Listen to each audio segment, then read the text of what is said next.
اس دور میں ہم یہ سمجھ لیں کہ منزل مقصود پر پہنچنا ہے تو ایک ہی راستہ ہے کہ ہم قرآن اور صاحب قرآن کے ساتھ جڑ جائیں، اور آخری منزل مقصود اسی کو ملے گی۔ یہ حدیث آپ نے بہت سنی ہوگی، یقال لصاحب القرآن، انجام صاحب قرآن سے کہا جائے گا اقرا ورتقی، پڑھتا جا اور چڑھتا جا، وَإِنَّ مَنزِلَكَ عِنْدَ آخِرِ آیَةٍ تَقْرَؤُهَا، تیری منزل وہ ہے جہاں تیری آخری آیت مکمل ہوگی، وہاں تیرا محل ہے، یعنی جنت میں صاحب قرآن کو کہا جائے گا پڑھتا جا اور چڑھتا جا۔ ہم نے اس کا ترجمہ کیا حافظ قرآن کو کہا جائے، حالانکہ صاحب قرآن حافظ قرآن بھی ہو سکتا ہے، غیر حافظ بھی ہو سکتا ہے۔ اگر ہم قرآن کو، صاحب کا مطلب ہے ساتھی یا والا، اگر ہم نے قرآن کو اپنا ساتھی بنایا ہے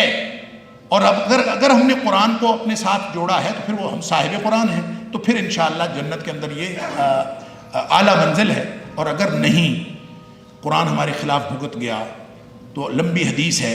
نبی کریم صلی اللہ علیہ وسلم فرمایا جب میں شفاعت کروں گا تو جہنم کے اندر بہت ساری میری امت جل رہی ہوگی، میں اللہ سے دعا کروں گا کہ اللہ مجھے اذن عطا فرمائے، میری بہت ساری امت جہنم میں جل رہی، میں اس کو نکال کے جنت میں ڈال دوں۔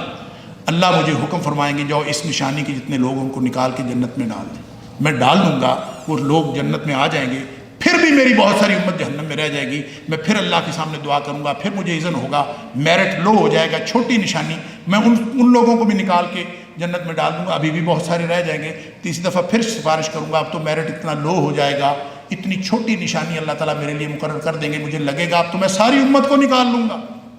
لیکن فرمایا جب میں تیسری دفعہ